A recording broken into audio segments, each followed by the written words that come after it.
This is a BloomerBoomer.com podcast with host Andy Asher. Well, hi, everyone. You know, one of the things that I love so much about recording these podcasts is sometimes you just never know what you're going to learn. Now, our next guest is a flight attendant for a major international airline, and I figured, well, what better person to ask about travel tips for people over 50? You want to ask a flight attendant, right? Okay, so here's my surprise. Our guest is a flight attendant.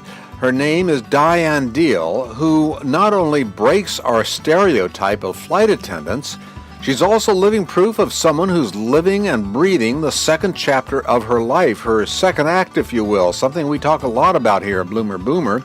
Well, let's pick up the story from there. And things that I see and recommendations like for through the eyes of a baby boomer, because I really didn't start flying until I was 50, and that was like 17 years ago, and I'm still flying as a flight attendant. So, life does not end when we're 50 years old. It can just begin.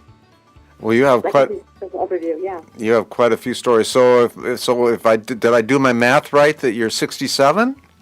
Yes. I have to do the math. I mean, I know when I was born, I know what year it is, and then I have to actually do the subtraction to figure out, am I really this old? I mean, yes, exactly, I am. And that's sort of what's all behind BloomerBoomer.com. It's all of the things that people over 50 are doing in their life. Yeah, that was great, Andy. And I went onto your site, too, because to see all what you're doing. I think, what a wonderful service. How awesome that's what you do. And it's from it's just like a whole rainbow of different perspectives, too, from health to eating to this. I mean, I think it's just fabulous. Well, thank you. That's really very nice of you. I have to ask you a question, though. Are you a baby boomer? Oh, yeah. I'm 66. I'll be 67. I'll be 67 in November. Oh, God, I know. You probably yourself find that you sometimes have to think, okay, I mean, am I really this? I mean, it's crazy, isn't it? I think it's really hard to believe that the time has gone by so fast. It's so much fun to talk to people that are like my contemporaries, particularly when we're way past the 50 mark, and it's like I'll have friends that, what am I going to do? I'm going to retire when I'm 50, and I'm thinking, oh, my word, you have no idea. The next adventure has just begun. In fact, in my mind, I'm trying to think, I don't want to be doing this, a flight attendant. I keep thinking, I've got to retire from this. And then I'm thinking, okay, I only have about another 20 years if I retire at 70. So what's my next adventure? So I'm always trying to think of what could I do next. So it's crazy. I think we must be a kindred spirit. Well, Diane, I think you and I could commiserate here for a while, but let's take our audience into consideration here. And let me just ask you, take us back to how you got started in becoming a flight attendant at age 50. Okay. Well, quick background. I'm a military brat, father, U.S. Air Force, career, born and raised, actually born at Walter Reed Hospital. My dad was stationed at the Pentagon. And fast forward to when I went to high school in Spain. We were stationed over in Spain, and I think that's what gave me the bug. I mean, as an Air Force brat, I moved around about every 3 years, so I was used to doing that. But when we actually lived in Europe, and as a child, my mother taking me to Paris and, going to London, and all that was so intriguing to me. In fact, my granddaughter is about my age when I had lived in Madrid, and actually this most recent summer took her to London, and it just opened up her eyes, too. So that kind of spurred my interest in travel, but even more than that, in understanding people from different cultures. So fast forward to, I'm a stay-at-home mom, take care of the children. When they flew away to college, believe it or not, airlines were hiring people that were 50 years old. I couldn't believe it, because back when I was in college, I was going to go with Pan Am, but you couldn't be married, you couldn't, have children. So I said, forget that.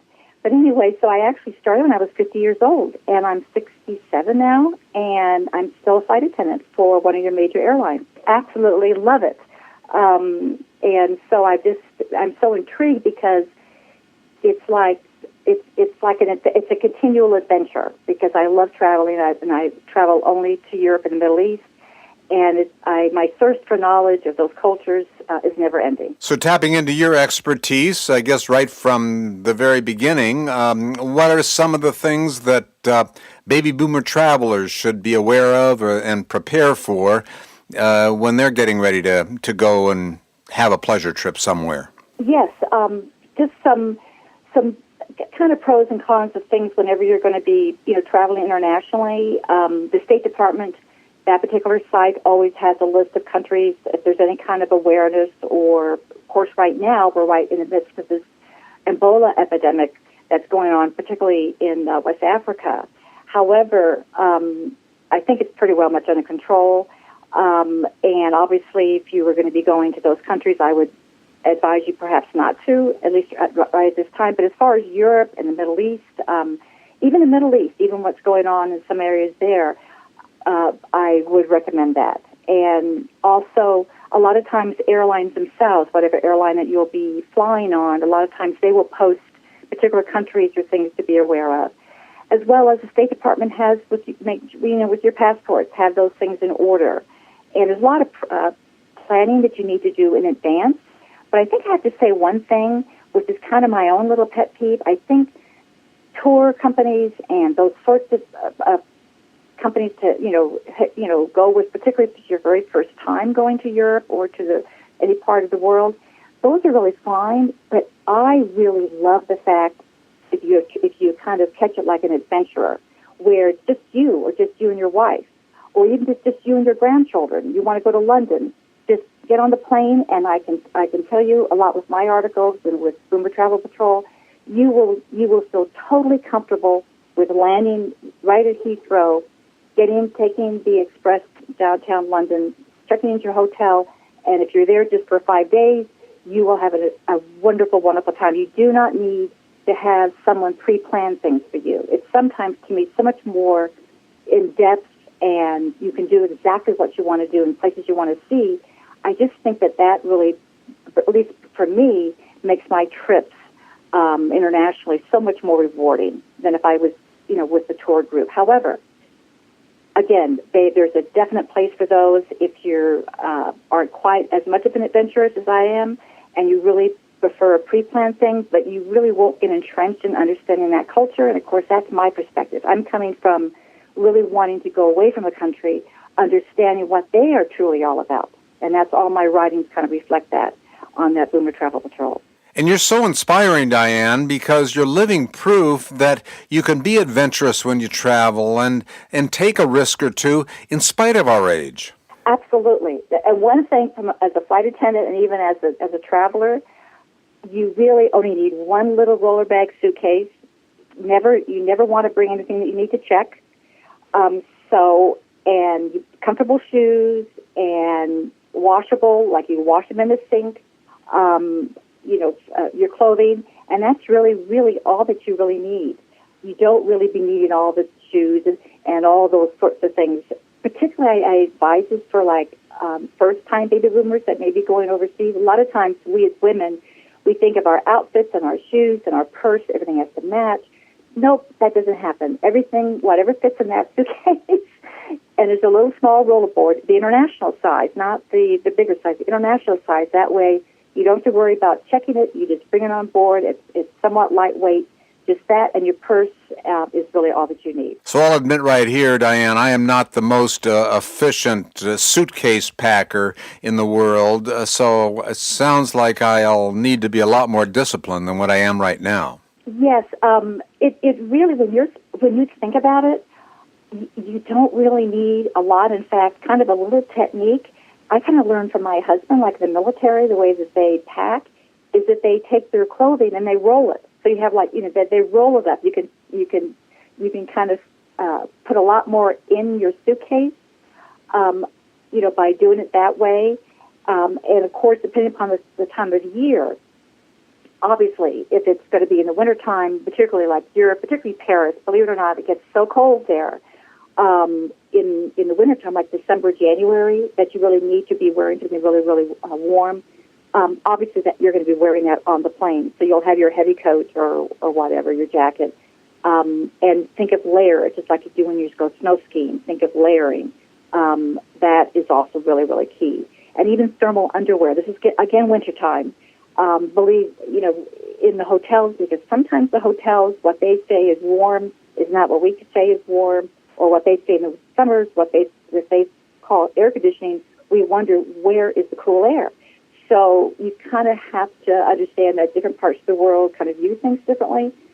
So less is really more as far as your packing. And, of course, with your meds, you never, ever would want to check any kind of bag if you have any kind of medication. That should always be, with you in your purse or in your suitcase, but on board with you at all times. Yeah, and I want to touch upon the meds part in a minute. The thing I think many travelers, or at least speaking for myself, I'm not so concerned with being fashionable, but being comfortable. But it sounds like you're saying that you can have your comfort too and pack efficiently. Yes, and for us women, and you could be fashionable too, believe it or not, with the colors. And there's so many. You just Google travel wear. There's just so many companies that have really great oranges and fuchsias and tops and very easable, expandable waist clothing, and that are very, very comfortable to wear, and shoes and things to wear too that are great. I mean, we've really come a long way, and I think because so much of the target market for international is us, the baby boomers, and we do want to look nice, but we really want very comfortable, washable, self-washable clothing. One thing that I tend to always have, no matter what, is always a shawl. Some kind of a shawl that either if I'm going into a church where I have to cover my head, or if I'm outside in the evening, it gets a little cold, like especially in London sometimes. It could be very deceiving where during the day the sun's shining, at night it could be crisp and cool. I have my shawl, I put that around my shoulders, and that's really all I need. And also and I have the color of the rainbow, all kinds of colors, and they're very, very lightweight, and they give you a lot of protection. Even in the Middle East, sometimes you get caught in a sandstorm or whatever. I have my shawl, and I wrap that around my nose area. It gives me a little bit of protection in breathing, particularly if you're like in a Dead Sea area. A lot of times with the winds and things, will blow up a little bit of sand. Also, believe it or not, like with my husband's work, we actually had lived in Jerusalem, and a lot of times I'd catch the bus, and sometimes I'd get on the bus, and most of the women would have their head covered. Out of respect for them, here's my shawl, goes back up on my head, and I kind of fit right in with the culture. And that's kind of what I like to do with this informal dressing. You kind of do want to fit in with the culture. You don't want to be somewhat set apart.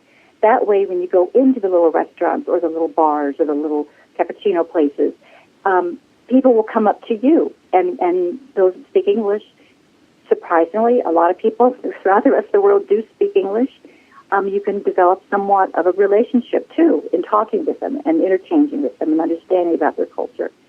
So it's just, so the less is more again, and you don't need a lot of stuff, other than I did mention how important it is to have your meds.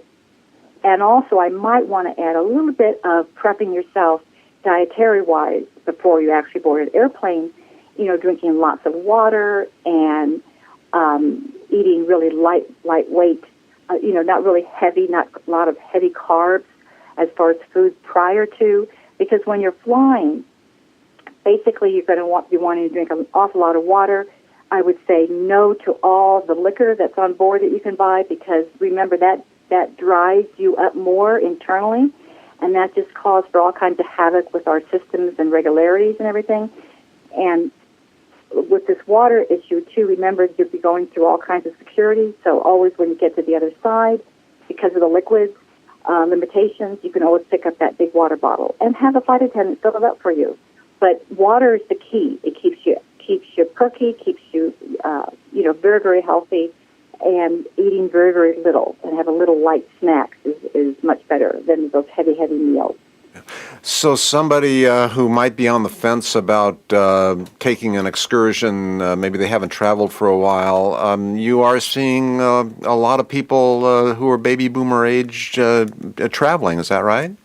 Yes, absolutely. Lots and lots of people. A lot of people, too, are flying from the U.S. to pick up cruise tours. like probably going up to the Middle East and places like that. Particularly, I go to Norway a lot, so we get a lot of people that are doing those connections, picking up the various cruise lines out of Norway, which is spectacular, by the way. When you're actually doing the Scandinavian countries, because of the fjords and the magnificent landscape, I mean, it's just breathtaking. I can understand doing maybe a cruise for that, but I also would want to throw in, and don't really want to digress too much, but however, if I was really going to do a cruise up there in the Norwegian area, I would actually do the ones that are really smaller and private, sponsored, of which you actually go out to see the Northern Lights, because I see the Northern Lights all the time, up in the cockpit when I go up there.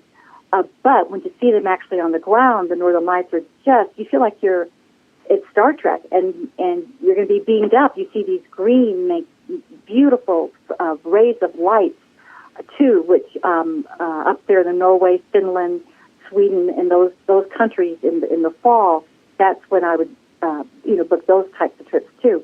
But again, what I'm kind of saying, bottom line, is you don't have to be hooked up with bigness, big tour groups, big cruise lines, unless you choose that. I mean, there's elegance of the cruise line where you bring all your beautiful apparel and your shoes and all that. But if you want to actually be almost like a backpacker, I guess you must say, I guess because of my age, I guess I'm still I was never a hippie. I have to say I was never a hippie, but I really love the back to nature, the individual backpacker, actually backpacking across the country. I remember in college, when we were in college, it was always you have to go during your junior year and you have to backpack across Europe. Of course, you wouldn't do that now for safety issues, but I guess that's sort of the way I like to travel, on my own, creating my own itinerary, my own adventure, and just kind of letting it flow and see what comes in your path. And that really causes, I find, when I speak to other baby boomers, because I do talk to a lot of them when they're on my flights, they really, with that same adventurous spirit as mine, when they return, they write journals, and they write about people they met, places they saw.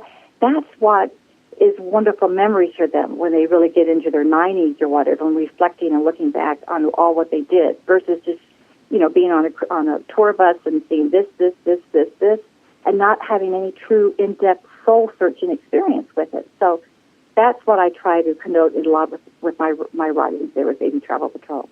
Well, it's so encouraging to hear you say that because, as we get older, I think many of us start losing our sense of adventure, and you aren't discouraging that at all. No. In fact, life should be an adventure. And it's, I know we kind of go through the various stages, be with my children, then when they flew away to college, and I flew away to this. And I'm thinking, okay, what's my next adventure beyond this? It's just, I'm always thinking of what's next to do. And this is, with baby boomers, I sometimes think maybe it's just a society, like it's when you reach that 50 or 55 or when you're even 62. Somehow you're not supposed to do anything. You're supposed to, okay, now you're supposed to go, you have your house paid off, stay in your little house, grandkids will visit, and you just kind of stay there. I think just the opposite. And I really have found in my discussions, not my own personal life experience, but talking to a lot of baby boomers on the airplane, so many of them have come through a health crisis.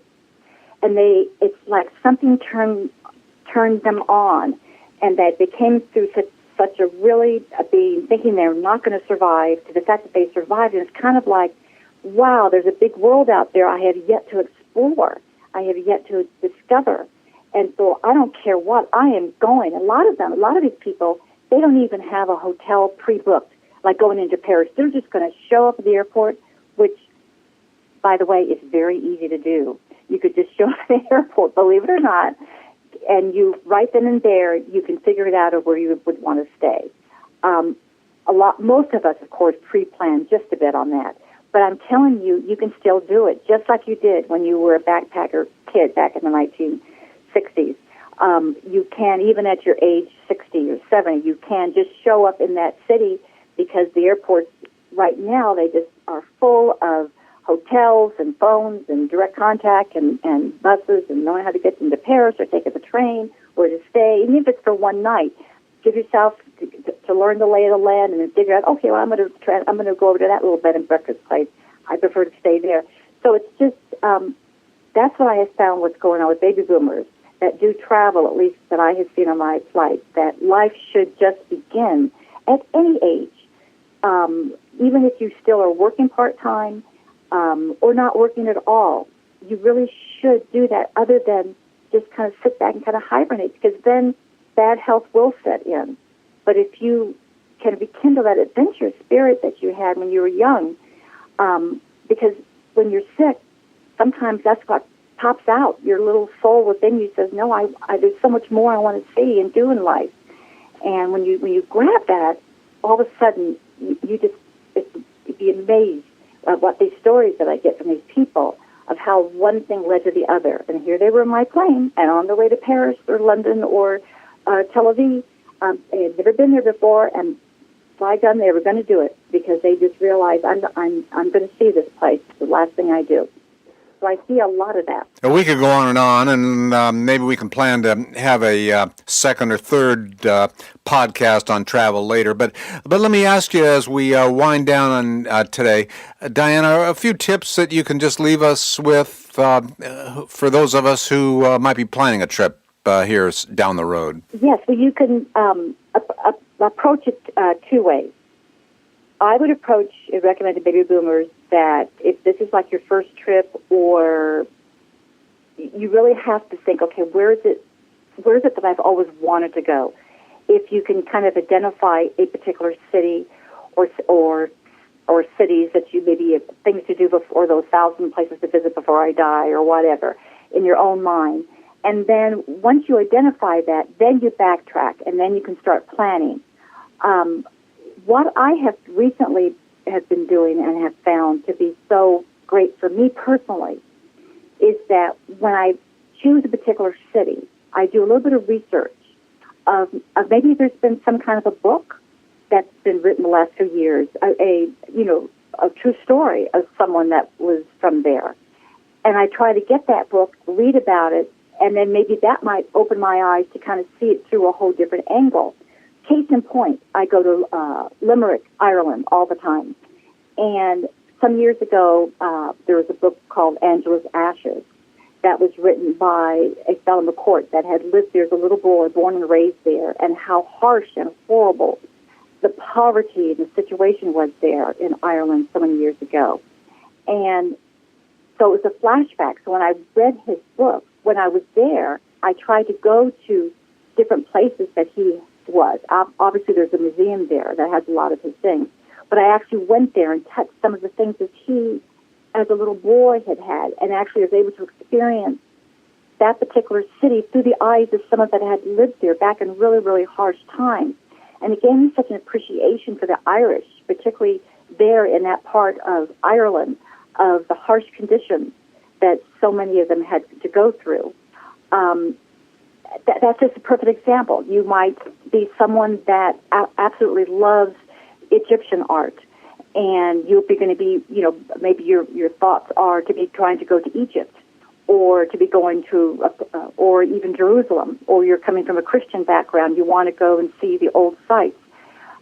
If you can do it from what's in your heart of the city that you want to see, not just the do's and don'ts at the top, like you go to London, you see the Eye and the Tower and, all that sort of thing, but from what intuitively you really are reaching for and will get such peace from seeing and being physically there.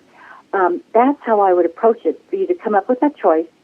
Then you backtrack and doing the time frame, checking the weather to be sure is that the really best time of year to go based upon what you want to see and do.